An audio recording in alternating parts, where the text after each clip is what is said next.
Hi. Welcome. Thanks for having me. Yes. Tell me about your brand. Yes, my brand is called Mumma, and Mumma is Jamaican patois for mother. And I was born and raised in Kingston, Jamaica. And so when I finished fashion school, I knew I wanted to do something that paid homage to my brand. And so it kind of was birthed from wanting to celebrate cultures and uniting all cultures and not necessarily my own, being a Black woman. Yeah. And so I get inspiration from just culture and storytelling and art and architecture. And so that is Mumma. Mumma is a storytelling brand that's ethically sourced here in Orange County, California. And I hand sew each piece by myself. Wow. I'm crazy. That is wild. That's amazing. Yeah. How many pieces do you guys have?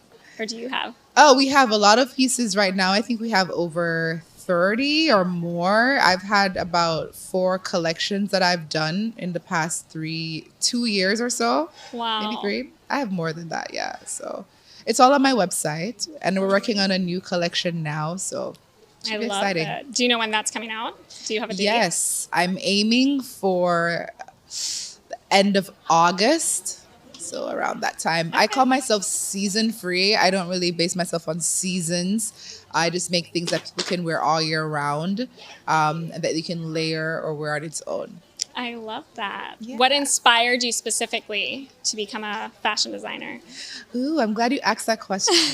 So I was raised in Kingston, Jamaica, as I mentioned, by a single mother of 3, and her 3 sisters raised me as well. So it's my mother and her 3 sisters, my aunts. And they each had different personalities, but they were big personalities. Very outspoken women, very sassy, loved fashion. And when they would leave, I would just sneak in their closet and dress up in their clothes. When I was little, and I would steal their clothes in high school and like bring it to school and give it to my friends if they had somewhere to go. I'm like, you should wear this.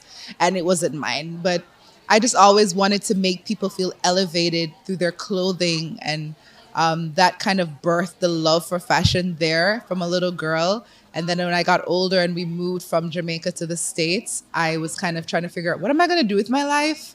And it kind of just happened. It just kind of happened. Mumma was just birthed through my passion as a child. And now it's just come to fruition. I love that. Are you the youngest? I'm the eldest. You're the oldest, but you still stole their clothes. I did. Yes. I guess it doesn't, it's not ageist stealing siblings' clothes. Whoever it fits. Exactly. Exactly. I'm the youngest of 3. So. Oh, are you? Girls? Yes, all girls. Wow. So I got in trouble for stealing many clothes that were not mine. But I'm sure you had a lot of fun. Oh, right? Yeah. All girls? So much fun. And my moms didn't think really, other than shoes, we're all pretty much the same size. It's like, I think this looks better on me than you. Of course. Amazing. And you said you're married? I am married to David. David. I'm married to my sweetheart, David. I met David when I was 19. And we've been together for 13 years now. And we have 2 little boys. Aww. So, yeah, it was love kind of at first sight. He doesn't want to admit that he loved me at first sight, but I know he did. Well, likewise with mine. Yeah. Where did you guys meet? In New York. When I moved from Jamaica, that's where my family and I settled in New York City. And David is actually friends with an uncle of mine. I have an uncle that's the same age. My grandfather had 30 children. So I have an uncle that's like 6 years older than me. And David went to college with my uncle. And so my uncle introduced us. And then we kind of started like dating on the low. And my uncle got so mad. He didn't talk to us for a year because he said we should have asked him for permission and we shouldn't have did it that way. But we just, we wanted it to be about us, and it just kind of worked out, and we're still here 13 years later. Oh my God, that's amazing. That's huge. It's really cool. We moved in 4 months after meeting each other, by the way. That is ambitious. That does not usually work out. I know. I don't know what happened. I think it was ordained. That's why it happened that way. Yes, absolutely. Sure. And then how do you balance being married and you've got 2 kids and you've got a whole business? I don't balance. I'm crazy and I'm acting normal now, but I'm not. So then what's the real you? The real me doesn't take a shower for 2 days. I'm kidding. I'm being real right now. And I'm just sewing and cooking and cleaning, and my house is a mess. And then I just like, when someone's coming over, it's gotta get it clean and play. It's just a lot, but it's fun. You know, there's drawings all over my walls from my 3-year-old, but we're like, it's art, whatever. It's expression. So I'm just embracing the blessing and not kind of being caught up in being balanced. Because who really is, though? Nobody is. You know what I mean? Not really. It's not real. It's the mom bun. I'm sure you rock that oh my on gosh, a daily basis. yes, all the time. Yes. The makeup, it's great for special occasions. The husband is happy on the occasion when you do it. Oh, yes. And we have to make it last. Yes. I know. I feel like I'm already melting probably. You look here, beautiful. But, oh, thank you. Likewise. Thank you. Yes. Okay. Can I ask you some fun, sort of personal questions? Let's go for it. Okay. So being married for 13 years with 2 kids. Yes. How is the sex life despite all of that? Where is he?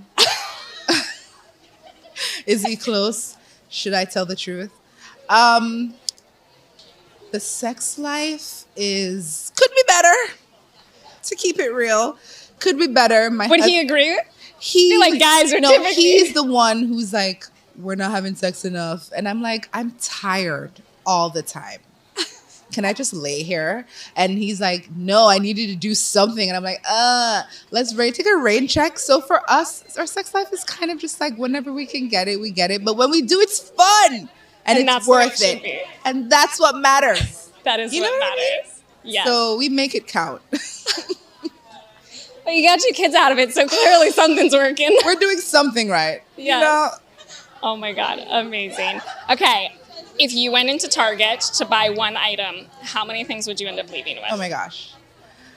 At least 15. I'll probably get things I don't need and it's probably still sitting in my house, and then I end up giving it to someone else. So, what type of items do you binge on?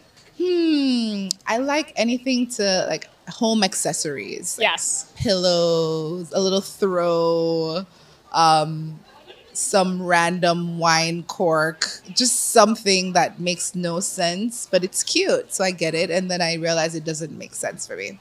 Yeah, I understand. Yeah. Okay, what is your morning routine like? My morning routine, I wake up, I say a prayer. First thing I try to. I don't always, but I always try to say a prayer and try to listen to something that's motivating.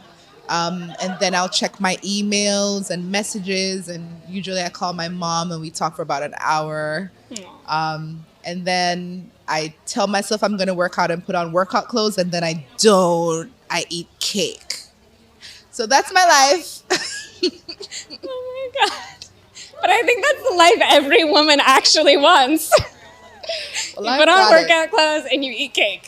I've got it. And I don't want the body that matches, okay? I mean, nobody does. There's a meme that I just saw that it was the calories shouldn't count if it didn't taste as good as you thought it was going to. If that were only true. If only. If only. But yeah. Oh my God. It isn't. Amazing.